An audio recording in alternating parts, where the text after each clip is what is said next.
Jumpa lagi dengan saya, Saudara Forgione OFM Kapusin, dalam ruang katekese perkawinan Katolik.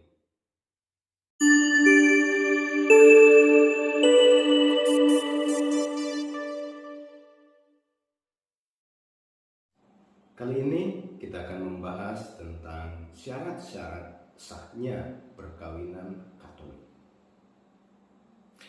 Perkawinan Katolik yang sah adalah perkawinan yang resmi. Hal ini berarti bahwa perkawinan tersebut diakui keberadaannya oleh gereja. Perkawinan yang tidak sah adalah perkawinan yang dianggap tidak ada dan tidak diakui secara resmi oleh gereja.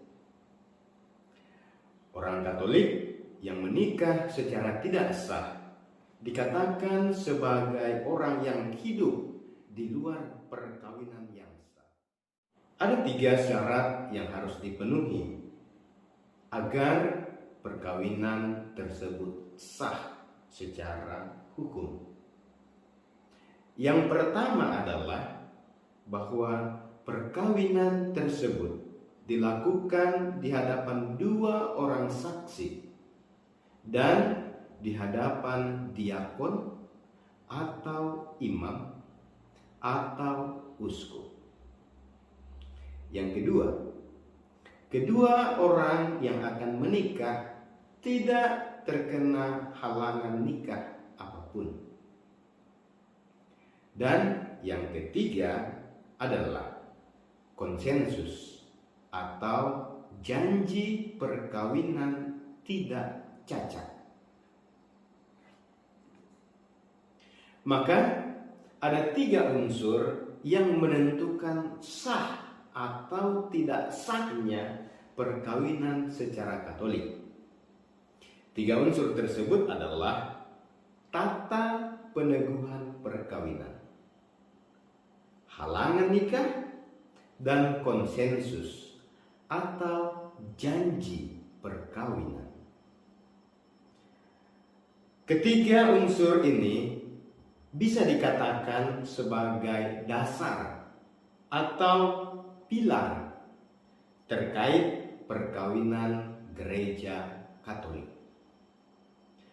Maka supaya perkawinan itu sah, ketiga unsur itu harus dipenuhi semuanya. Apabila ada salah satu unsur saja yang tidak terpenuhi, maka perkawinan itu menjadi tidak sah. Ada perkawinan yang sah, ada juga perkawinan yang layak atau sopan. Bagaimana perkawinan yang layak atau sopan itu?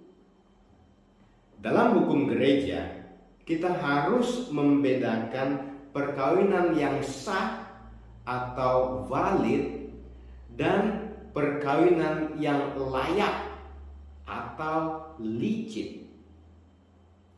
Perkawinan yang sah adalah perkawinan yang diakui keberadaannya secara resmi oleh gereja. Sedangkan perkawinan yang layak adalah perkawinan yang baik, perkawinan yang sopan secara hukum.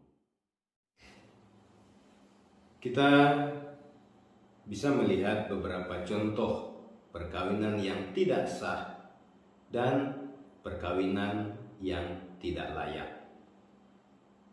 Pertama, perkawinan Katolik yang tidak sah. Misalnya, perkawinan Katolik yang dilakukan di luar gereja Katolik. Contoh, orang Katolik menikah di KUA atau menikah di gereja Protestan. Perkawinan ini tidak sah secara Katolik.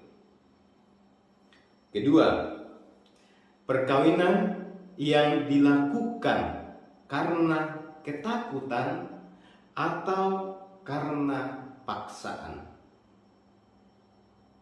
Perkawinan ini juga tidak sah.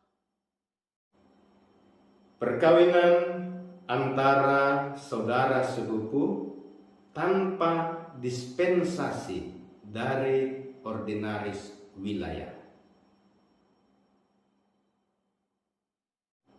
Keempat, perkawinan yang sah tetapi tidak layak.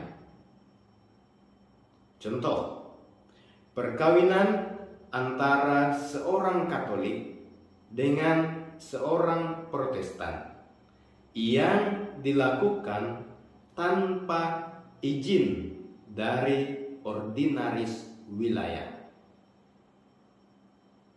Perkawinan ini tidak layak atau tidak sopan. Sekian katekese perkawinan kali ini tentang syarat-syarat sahnya perkawinan Katolik.